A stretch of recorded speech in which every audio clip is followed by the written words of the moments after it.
Sir, national conference से एक यानी कि 30 दिन मुकम्मल हुए सरकार के। आप भी सरकार के एक हिस्सेदार हैं आज, यानी कि आप भी वैसे तो एमएलए हैं, तो आज जो आप प्रेस कॉन्फ्रेंस देने, क्या ये इसके रिलेटेड है? नहीं, ओवरऑल था। मैं यहाँ इलाके में पिछले 6-7 दिनों से हूँ और ओवरऑल जो न्यूज़ है आज की डेट में, तो मैंने सोचा आप लोग भी चाहते होंगे, तो आपको क्या लगता है बड़ी न्यूज़ क्या है?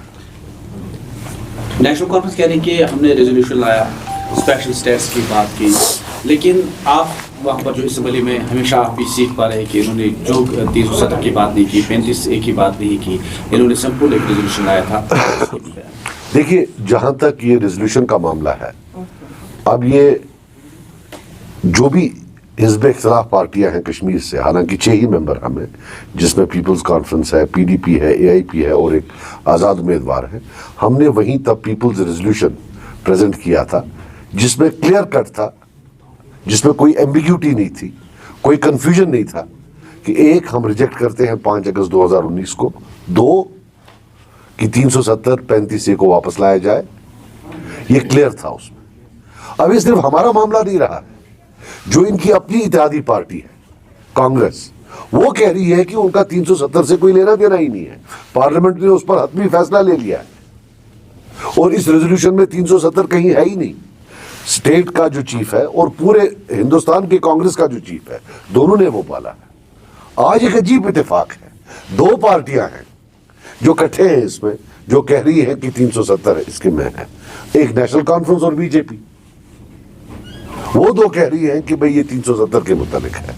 तो हम पहले से, हमने तब भी बोला था ये फिक्स्ड मैच, वो शोरगुल वो सब तो फिक्स्ड मैच था। जब हम इलेक्शन लड़ रहे थे तो उमर साहब का कहना था कि इनको वोट मत दीजिए, ये बीजेपी की बी टीम है, बीजेपी के साथ मिलकर ये एक रेजोल्यूशन लाएंगे जो तायीद करेंगे 5 अगस्त 2019 का। ये उनका कहना था। आज तो हम पीछे हैं उनके कि आप एक रेजोल्यूशन लाइए जिसमें हम कंडेम करें और रिजेक्ट करें 5 अगस्त 2019 को। आप एक रेजोल्यूशन लाए जो क्लियर कट, बगैर किसी कंफ्यूजन के बोले कि 370-35A को वापस लाए। कितना झूठ बोलेंगे? आज डिजिटल वर्ल्ड है। ऐसी क्या अंग्रेजी उन्होंने लिखी है जो उनके बगैर और किसी को समझ ही नहीं आती? जब एक आम अंग्रेजी बोलने वाले को पूछते हो, बोलते हैं इसमें तो 370 लिखा ही नहीं है, इसमें तो 35A लिखा ही नहीं है, इसमें तो 5 अगस्त का नामो निशान पे ही नहीं है। ये क्या अंग्रेजी है कि सिर्फ उनको समझ आती है और किसी को समझ ही नहीं आती? तो ये धोखा है। इलेक्शन उन्होंने 370 के नाम पर दिया है और ये जम्मू कश्मीर के लोगों का पहले धोखा है और उनके लिए भी सबक है कि जो 70 साल से धोखा देते आ रहे थे, क्या जरूरत थी उन पर भरोसा करना? क्या सबको नहीं मालूम था ये वही करेंगे जो पिछले 70 साल से करते आ रहे? पहले अभी जीता ही नहीं तो शाल लेकर जा रहे। आप यकीन नहीं मानेंगे, मैं यहां दौरे पर हूं तो एक बुजुर्ग मेरे पास आया आज। दोनों ने बोला ये उमर साहब से आपकी बात होती है? मैंने बोला यार नहीं। बोला उसको बोला एक योगी आदित्यनाथ साहब है जिसको आपने शाल नहीं डाला है, अब उसको भी डाल दो। ये एक बुजुर्ग आदमी जो स्कूल भी नहीं गया है, जो 70-75 साल का है, बखुदा आज मुझे बोल रहा था अपने रेडबुक में। लोग पहचान गए और बाद में मुझे मालूम पड़ा कि उसने वोट भी इन्हीं को दिया हुआ। सो हम देख रहे हैं तब से, एक वो कोई एक एमपी थे जिन्होंने मुसलमानों के खिलाफ बहुत ज्यादा गलत बातें कही, बेदुरी। एक एमपी बीजेपी का उठा और उसको सपोर्ट किया, पार्लियामेंट के अंदर भी और बाहर भी। ये जाकर उसको भी शाल डालकर आए। सो एक धोखेबाजी की हद होती है, सब चीजों की हद होती है। आप झूठ बोल रहे हैं, you are lying through your teeth. आपकी इत्तेहादी पार्टी बोलती है कि 370 के बारे में नहीं है, बाकी जो यहाँ की रीजनल पार्टीज है वो कह रही है। एक बीजेपी जिसको की मदद हो रही है क्योंकि वो इलेक्शन लड़ रहे हैं, वो और आप बोल रहे हो और कोई बोल ही नहीं रहा है। कांग्रेस ने ट्रीटी के बारे में आपने कांग्रेस ने भी यूटर्न ले लिया कल से। वो होशियार हो गए, वो नहीं एक बात सही नहीं। तो उन्होंने पहले भी बोला था, बेसिकली उन्होंने पहले भी बोला था करा साहब ने, लेकिन आपने सुना नहीं था। मैंने सुना था लेकिन शायद मीडिया ने नहीं सुना था। अब क्या करें? फिर उनके ऑल इंडिया प्रेसिडेंट ने बोला। और इतना ही नहीं, उमर साहब कहते थे, आपने देखी होगी उनकी बाइट की, इस हुकूमत से नहीं मांगूंगा, अगली से मांगूंगा। अगली तो फिर कांग्रेस ही होगी ना, दूसरा नेशनल ऑल्टरनेटिव तो कांग्रेस है, उनने भी नकार लिया आज। वो तो इनकी इत्तेहादी पार्टी है, तो 370 में क्या फर्क है बीजेपी और कांग्रेस में? कोई फर्क नहीं है जी। ये जिस तरह सर इंडस वार्ड ट्रीटी के बारे में आपने कुछ बात गड़ गई। ये पहले ये अल्फाज और मानी में जिस तरह आप तफावत देखते हो नेशनल कॉन्फ्रेंस और तफावत क्या मतलब? तफावत मतलब क्या है? अच्छा अच्छा अच्छा, जिस तरह से आप तफावत समझते हो, तो इस वक्त कांग्रेस का एक जो इस वक्त का कांग्रेस का जो रद्द अमल है, क्योंकि उनका जो पूरे हिंदुस्तान में 2-3 इलेक्शन होती है, क्या वो उसका फायदा तो नहीं उठाना चाहती है कौन? कांग्रेस? किस चीज का? जिस तरह से आज कांग्रेस के चीफ ने ये बता दिया कि आर्टिकल 370 था।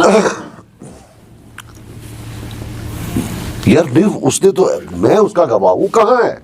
उस रेजोल्यूशन में तो है ही नहीं। मैं गवाह हूं, मैं विटनेस हूं, मुझे कोर्ट में लो, मैं जितनी अंग्रेजी मुझे आती है, नहीं है वहां। आप देखिएगा उस रेजोल्यूशन में नहीं है। It's an open ended ambiguous resolution. ये मालूम नहीं पड़ता ये हमारे खिलाफ है या हक में है, ये पता ही नहीं चल रहा है। मैंने बोला ऐसी अंग्रेजी लिखी है जो शायद उनको ही समझ आती है। इस रेजोल्यूशन में 370 नहीं है। हमने वोट दिया है इस रेजोल्यूशन को, वरना उसी वक्त अमर जारी होता कि देखो गद्दारी की, और उसी वक्त हमने बोला कि इसको रेनफोर्स कीजिए, ये बड़ा कमजोर है। हमने तो असेंबली के फ्लोर पर बोला कि ये 370 की बात नहीं कर रहा कांग्रेस से पहले। तो हम तो पहले ही इस चीज के कायल हैं कि इसमें 370 का नामो निशान नहीं है। सिर्फ एक धोखा, फिर से एक और धोखा कि देखो जी ये एक नया जादू है, हमने एक रेजोल्यूशन लाया है 370 का नाम लिए बगैर, 35A का नाम लिए बगैर हम इसकी बात कर रहे हैं। वो कैसे, how is it possible? Sir NC वाले ये भी कह रहे हैं कि तब जागरीन ने भी उस रजिस्टर पे दस्तखत किया, और दूसरे दिन आपने रजिस्ट्रेशन पास की है, आपने पीपल काउंटर के AIP की बात करी है, वही बड़ा साहब की बात करी है, पहले क्यों दस्तखत किए फिर क्यों कह रहे हैं? नहीं, आप मुझे बताओ, हमें 5 सेकंड दिए गए देखने के लिए रेजोल्यूशन, वो बिजनेस ऑफ द हाउस में था नहीं।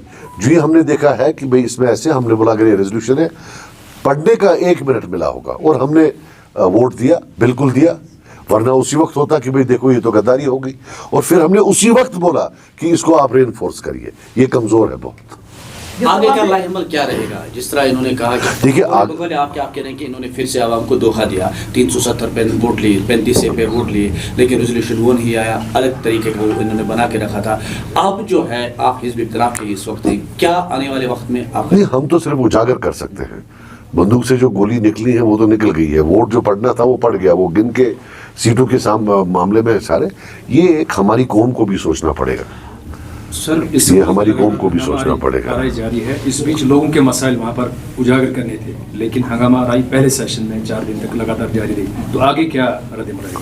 नहीं, देखिए डेवलपमेंट का अपना एक स्कोप है। जैसे मैं यहाँ पिछले 7 दिनों से बैठा हूँ, अफसरों से मिल रहा हूँ, तो उसका एक अपना स्पेस है, और जिस चीज़ पर सारा इलेक्शन लड़ा गया है उसका एक अलग अपना स्पेस है।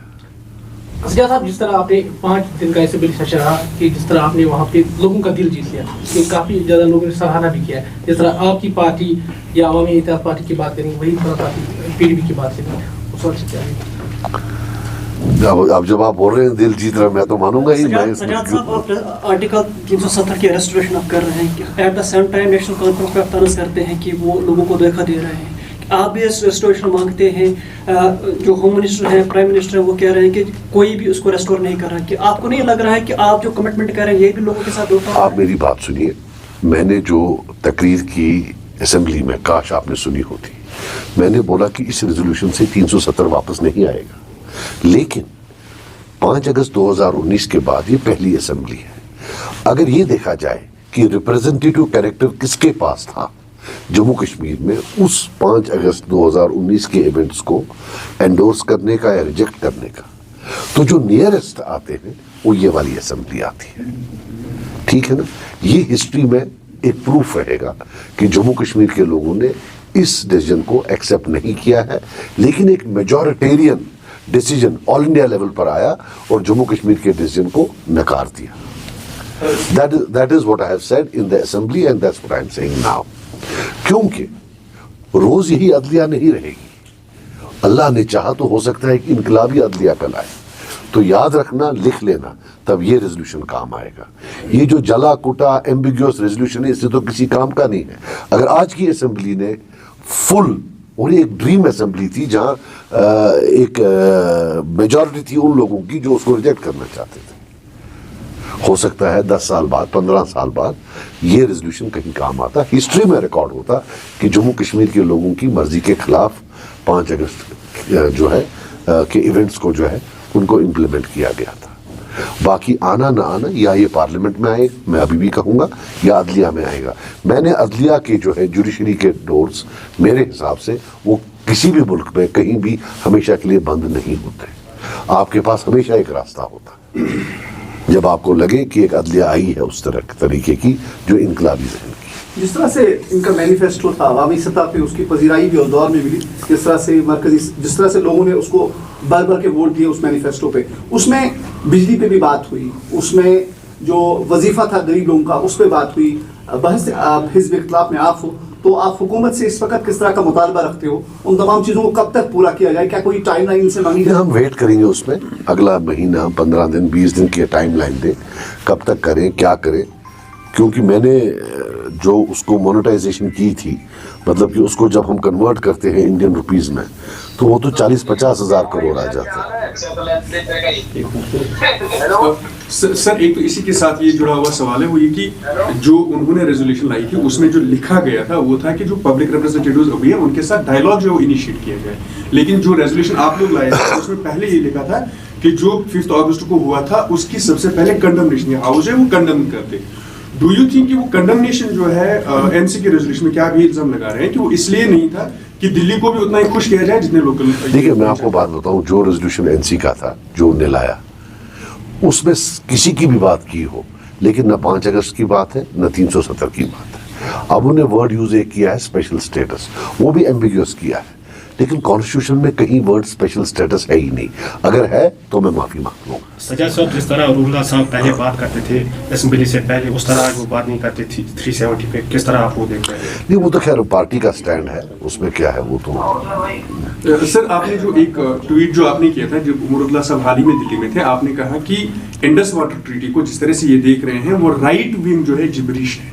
तो आपको लग रहा है कि इस वक्त गवर्नमेंट जो है, जेएंड की गवर्नमेंट, वो दिल्ली को खुश करने के लिए इंडस वाटर ट्रीटी में जो वो पहले कह रहे थे कि हमें वापस मिलना है, उनको सौंप रहे हैं? देखिए, मेरी बात है, इंडस वाटर ट्रीटी एक वाहिद ट्रीटी है जो हिंदुस्तान और पाकिस्तान में हुई है अबाउट शेयरिंग ऑफ वाटर, कि जो पानी है, क्योंकि ये जो पानी होता है, दरिया जो आता है, ये सब आपका नहीं होता, आपका सारा राइट नहीं होता है, वो शेयर किया जाता है पूरी दुनिया में। तो हकीकत मुझे भी लगता है कि वो in favour of Jammu and Kashmir नहीं है। लेकिन डिस्पाइट इंडस वाटर ट्रीटी एक बहुत बड़ा 6-7-8 हज़ार मेगावाट है जो हम जनरेट कर सकते हैं। हमने वो जनरेट नहीं किया फुल कैपेसिटी पर। भी जो जनरेट किया है, आप ऑनलाइन जाइए, वहाँ मैंने परसों हमारे रिसर्चर्स ने निकाला, साइन किया गया फारूक अब्दुल्ला साहब का, 6-7 प्रोजेक्ट्स तो इन्होंने हैंड ओवर किए हैं एनएचपीसी को, गिफ्ट किए हुए। सो जो ऑलरेडी था डिस्पाइट इंडस वाटर ट्रीटी, वो या तो आपने उसको हार्नेस नहीं किया टू प्रोड्यूस इलेक्ट्रिसिटी, या आपने गिफ्ट किया हुआ है एनएचपीसी को। अगर मैं बोलूं, मैं एक नया आदमी हूं, झूठ बोलूं सच बोलूं, लेकिन मुझे हक बनता है। लेकिन जो 30 साल से हुक्मरान थे, जिन्होंने इस पावर रिसोर्सेज को, जहां हम नेट एक्सपोर्टर होने चाहिए थे, यहां बिजली नहीं होती है। आज 2024 में 6-6, 8-8, 9-9 घंटों की पावर आउटेज होती है, और फिर वही लोग जाकर अब नया पैंतरा उड़ाएं कि भाई इंडस वाटर ट्रीटी। मुझे ये बताइए, इलेक्शन में कहीं आपने इंडस वाटर ट्रीटी नाम सुना? इलेक्शन में था कि पाकिस्तान से डायलॉग करो, इलेक्शन के बाद इनके वालिद साहब ने बोला कि उधर जंग करो जी। इंडस वाटर ट्रीटी का तो नामो निशान नहीं लिया कभी इलेक्शन के दौरान, अब ये अचानक कहां से आ गया? So there is a limit to changing oneself। बिजली है, उसके वसाइल है, बाकी चीज है, क्यों जब एनएचपीसी रेज कर सकती है फाइनेंस, हमारी स्टेट क्यों नहीं कर सकती है? तो आप पहले जो आपके पास है वो तो आपने गिफ्ट कर दिया, या फिर आप उसको उसको यूटिलाइज नहीं कर सकते हैं, और अचानक आपको याद आ गया कि मैंने जी अब इंडस वाटर ट्रीटी भी कोई चीज़ है। सजाद साहब, आपको क्या लग रहा है, क्या ये सरकार चल पाएगी? जिस तरह वज़ीर आला ने गुज़िश्ता दिनों कहा कि ड्यूअल कंट्रोल जो है वो काबिल कबूल नहीं है, एलजी अपनी मीटिंगें ले रही है, वज़ीर आला अपनी मीटिंगें ले रही है, तो आपको क्या एक मैंडेट एक बड़ी पार्टी को मिला है, तो आपको उस पर क्या, आपका क्या रद्द-ए-अमल है? देखिए, मैं आपको एक बात बता दूं कि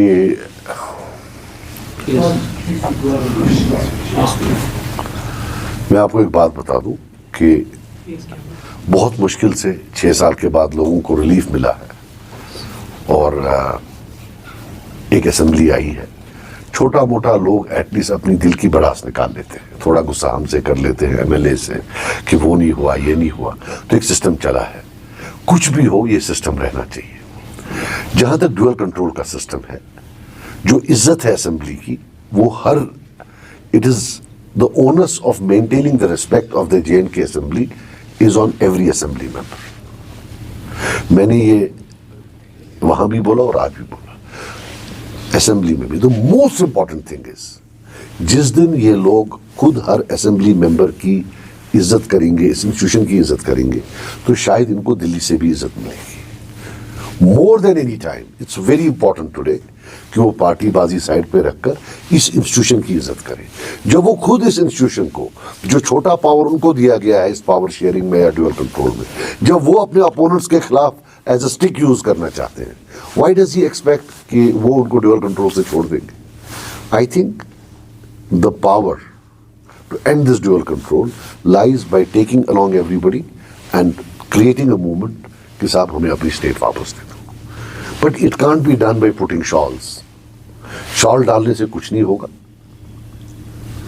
आपको पूरी पॉलिटी को साथ लेना पड़ेगा, तब जाकर जो है कोई आपकी बात सुनेगा, एक प्रेशर बढ़ेगा, एक मोमेंटम बनेगा। देखिए, सीट्स और वोट्स में फर्क होती है। अगर सब आपके साथ हैं तो 60-70 लाख लोग आपके साथ हैं। अगर आप अपनी सीटें लेकर जाते हैं तो वो 10-15 लाख होते हैं, 16 लाख होते हैं, 8 लाख होते हैं, 9 लाख होते हैं। सर साहब यहाँ पे जानना चाहेंगे, अगर हम बात करेंगे इलेक्शन मैनिफेस्टो, इलेक्शन कैंपेन के दौरान आप लगातार बात कर रहे थे पुलिस वेरिफिकेशन की आप बात कर रहे थे। कुछ ही दिनों पहले यहाँ पे आपकी तरफ से एक स्टेटमेंट आया है, पुलिस वेरिफिकेशन के हवाले से बात किया कि सुप्रीम कोर्ट में जाएंगे, इस पे बात करेंगे। उस पर पूरे भारतवर्ष में उस पर बातें सतत हो रही है। कहीं पे लोग ये भी कह रहे हैं कि अच्छी बात करें, इस पर नजरसानी होनी चाहिए। देखिए, नजरसानी नहीं, जब हम भी हिंदुस्तान के बाशिंदे हैं, सुप्रीम कोर्ट कहती है कि अगर आप किसी को बुलडोजर चलाते हो, उस घर में वो बंदा अकेला नहीं रहता है, उसकी फैमिली भी रहती है। ये कलेक्टिव पनिशमेंट है पूरी फैमिली की, इसको बंद कर दीजिए। तो हमने उसी जजमेंट को लेकर ये बोला कि अगर